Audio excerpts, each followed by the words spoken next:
नमस्कार दोस्तों, लोकसभा 24 के चुनाव के बारे में विश्लेषण करने के लिए मैं आपके सामने उपस्थित हूं और आप सभी का स्वागत है इस वीडियो में। वीडियो को आखिर तक जरूर देखें, अच्छा लगे तो लाइक करें, शेयर करें। साथियों, 2024 का चुनाव अपने आप में विशेष है, अनूठा है और अनोखा भी।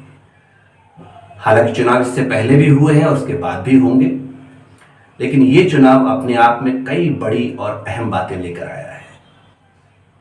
शुरू में ऐसा लगा था ये चुनाव राम मंदिर के नाम पर या वोटों के ध्रुवीकरण के नाम पर एक तरफा हो जाएगा, लेकिन जैसे इस चुनावों के चरण आगे बढ़े, उनकी कैंपेनिंग आगे बढ़ी, साथियों ऐसा लगने लगा है कि चुनाव अब सिर्फ राम मंदिर के मुद्दे पर नहीं हो रहा है।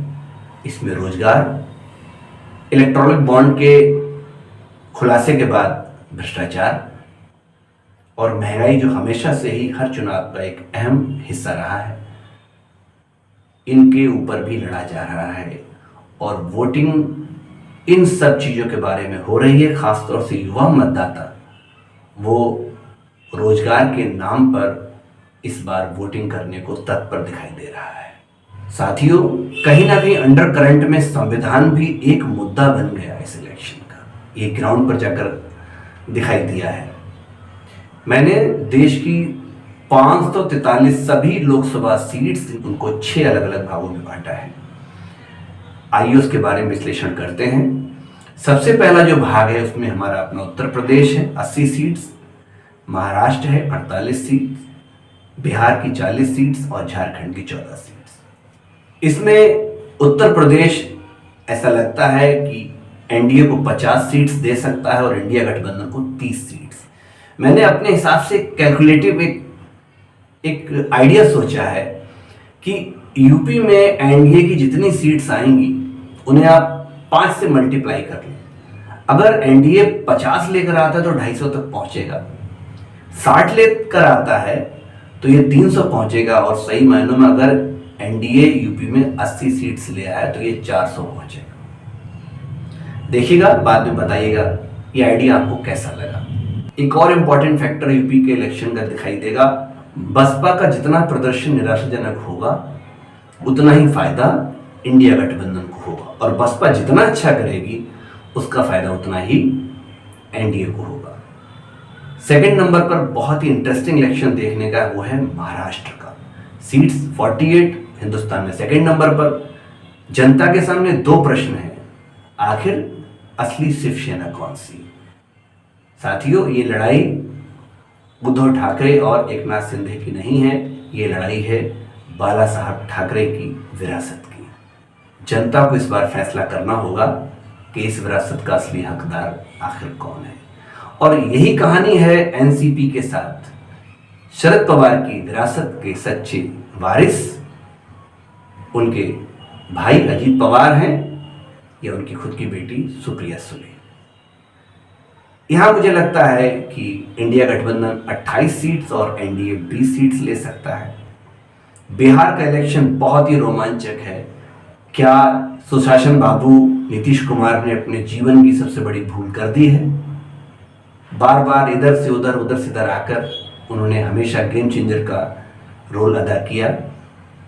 इस बार ऐसा लगता है फॉर्मूला ग्राउंड पर जाकर फ्लॉप साबित हो रहा है, और आरजेडी और कांग्रेस और कम्युनिस्ट का जो कॉम्बिनेशन है वो इलेक्शन में बहुत अच्छा करता दिख रहा है।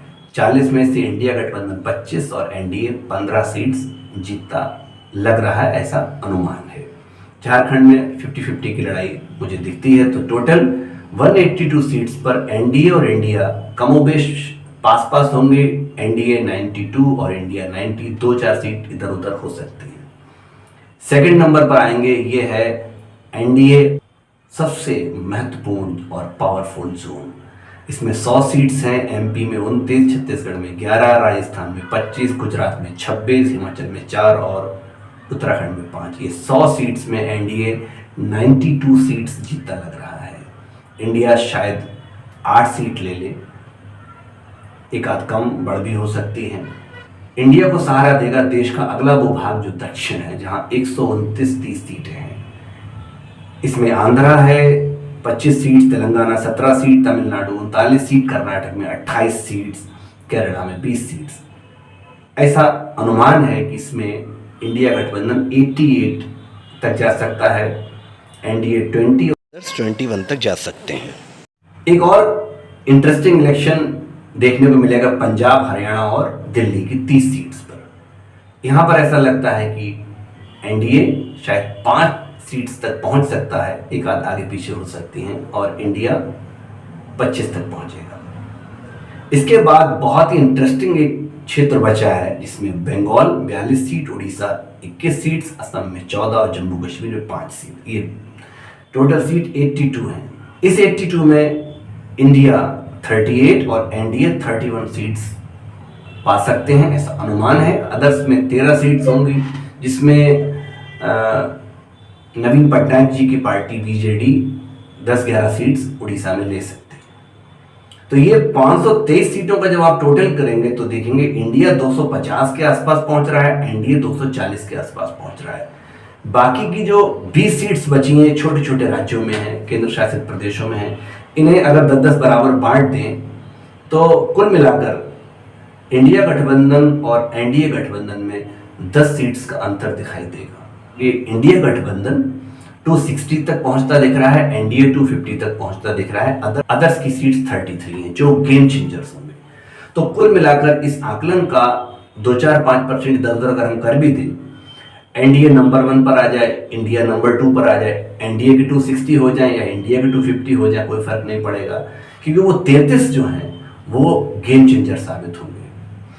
एक बात मोटे मोटे तौर पर अच्छे से साबित जरूर हो रही है, और शायद ऐसा हो सकता है कि कोई भी सिंगल लार्जेस्ट पार्टी मेजॉरिटी में आने नहीं जा रही है, यानी किसी भी पार्टी की 272 सीट्स अपने दम पर नहीं होंगी। ये काम करेगा तो अलायंस करेगा, ये इंडिया अलायंस करेगा या एनडीए अलायंस करेगा, ये देखेंगे हम 4 जून को। तब तक दिल थाम कर इंतजार कीजिए दोस्तों, इलेक्शन में भाग लें, अपना वोट जरूर कास्ट करें। आकलन कैसा लगा, अच्छा लगा तो लाइक करें, शेयर करें। संजीव गोस्वामी की ओर से आपको प्यार भरा नमस्कार।